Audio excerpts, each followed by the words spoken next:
बिस्मिल्लाहिर्रहमानिर्रहीम। अस्सलाम वालेकुम व्यूअर्स, कैसे हैं आप? उम्मीद है आप सब खैरियत से होंगे।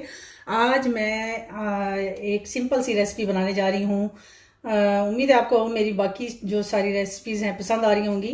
तो आज मैं बनाने जा रही हूँ ढाबा स्टाइल चना दाल। तो उसके लिए बहुत ही सिंपल से इंग्रेडिएंट्स हैं जो मैं आपको बता दूँ, ये आपको नज़र आ रहे होंगे। 2 अदद मैंने प्याज लिए हैं, उनको फ्राई कर लिया है। 2 अदद टमाटर, 3 से 4 हरी मिर्च, और मसालों में जाएगा धनिया टीस्पून, और टेबलस्पून जाएगी लाल मिर्ची, टेबलस्पून ही जाएगा नमक, और क्वार्टर टीस्पून जाएगी हल्दी, और ये है दालचीनी का पाउडर है जो हाफ टी स्पून, और जो काली मिर्च है वो भी हाफ टी स्पून जाएगा, और 1 टेबलस्पून जाएगा इसमें अदरक लहसुन का पेस्ट, और 1 टीस्पून जाएगा इसमें ज़ीरा, और ऑयल जाएगा। तो चलिए अपनी रेसिपी को स्टार्ट करते हैं। और व्यूअर्स, आपको जो मेन इंग्रेडिएंट है वो तो मैं आपको बताना भूल ही गई। चने की दाल भी तो चाहिए होगी, क्योंकि उसके बगैर तो दाल बनेगी नहीं। तो मैंने चने की दाल को बॉईल करने के लिए रख दिया है। सिर्फ हाफ टी स्पून इसमें नमक डाल दिया है, और इसको बॉईल करने के लिए आप रख दें। ऑयल तकरीबन 1 कप के बराबर।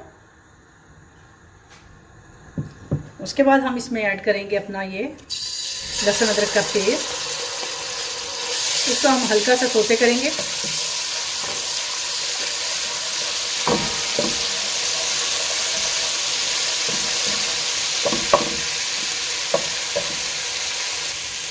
जैसे ही हमारा ये लहसुन अदरक जो है वो सोते हो जाएगा, तो हम इसमें अपने जो फ्राई किए हुए प्याज हैं वो इसमें ऐड कर देंगे। ये दाल आप भी ज़रूर ट्राई कीजिएगा मेरी इस रेसिपी को। अब हम इसमें ऐड करेंगे टमाटर जो मैंने काट के रखे हैं, और हरी मिर्ची।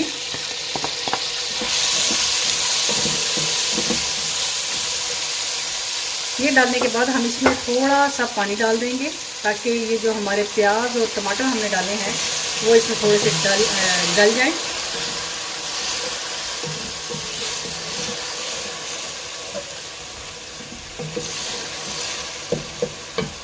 इसको हम दो एक मिनट के लिए ढक कर रख देंगे, ताकि ये हमारे जो प्याज और जो टमाटर हैं वो गल जाएं। ये देखिए हमारे जो टमाटर और प्याज है वो तकरीबन गल गए हैं। अब हम इसमें अपने डालेंगे ये जो मसाले मैंने आपको बताए हुए थे वो ऐड कर देंगे।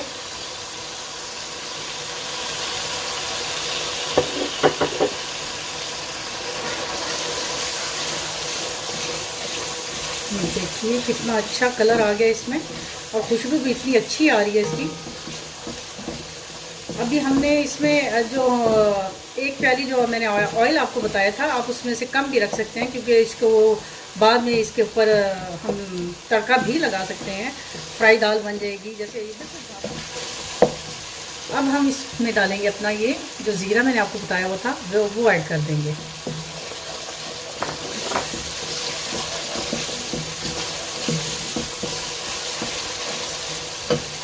साथ साथ हम इसमें थोड़ा सा पानी ऐड करते जाएंगे, ताकि हमारे जो मसाला है वो नीचे ना लग जाए।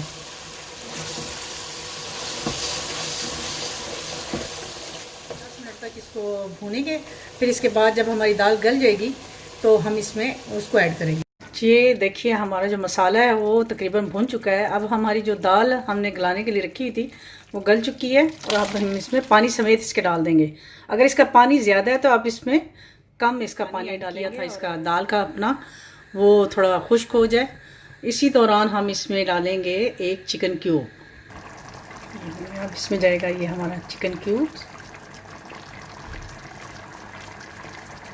और आप इसको उतारने से पहले जब इसका पानी खुश्क हो जाएगा तो फिर हम इसका चूल्हा बंद कर देंगे और इसको लगाएंगे। दाल होगी ये तैयार, और अब हम इस पर लगाएंगे थोड़ा सा मक्खन का तड़का, जो कि बहुत मज़ा देगा।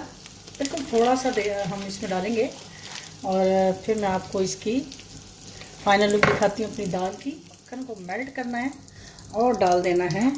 ये देखिए हमारी जो दाल है ये रेडी है। अब हम डालेंगे इसके ऊपर मक्खन।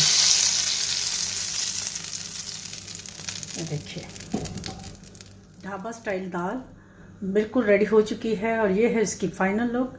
उम्मीद है आपको मेरी ये रेसिपी पसंद आई होगी। अगर आपको मेरी रेसिपी पसंद आई है तो प्लीज़ इसको लाइक, शेयर और कमेंट करें, और सब्सक्राइब करना मत भूलिएगा। इंशाल्लाह एक नई रेसिपी के साथ आप खिदमत में दोबारा हाजिर होंगी। तब तक के लिए अल्लाह हाफिज़।